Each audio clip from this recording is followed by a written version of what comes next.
التعلق في منه 3 انواع. في التعلق القلق واللي انتوا شايفينه في الفيديو ده، واللي هو اكتر الاسئله بتيجي عليه. طب ليه انا ممكن كشخص ابقى تعلقي كده قلق؟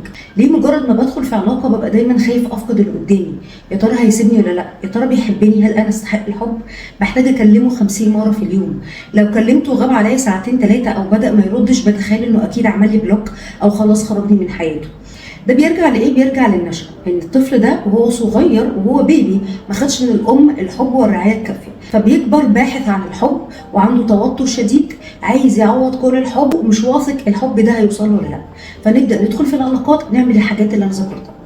ازاي ده ممكن يتغير؟ هو ده دور الكوتشنج.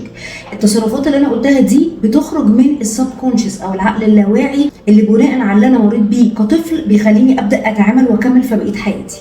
لما احنا بنشتغل في الكوتشنج بنشتغل على العقل الواعي، ازاي انا بعقلي الواعي ادرك ده وابدا اغير الباترن علشان تبدا تبقى علاقاتي صحيه. لان للاسف التعلق الغير امن موست بروبلي هيبقى ليه نهايتين.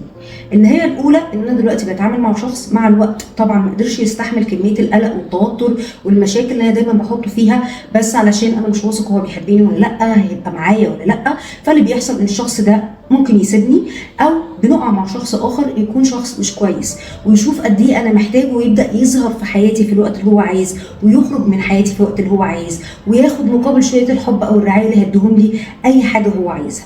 وعلشان كده اللي احنا لازم نعرفه ان التعلق الغير امن ملوش علاقه بالشخص اللي بتعامل معاه، دي حاجه بيني وبين نفسي، انا اللي محتاجه اقف مع نفسي واقول امتى انا هقرر هكوميت لسيشنز واشتغل على ده علشان تبقى علاقاتي صحيه، ولا انا اتعرض للهجر من شخص ما قدرش يكمل معايا، ولا انا اتعرض للاستغلال.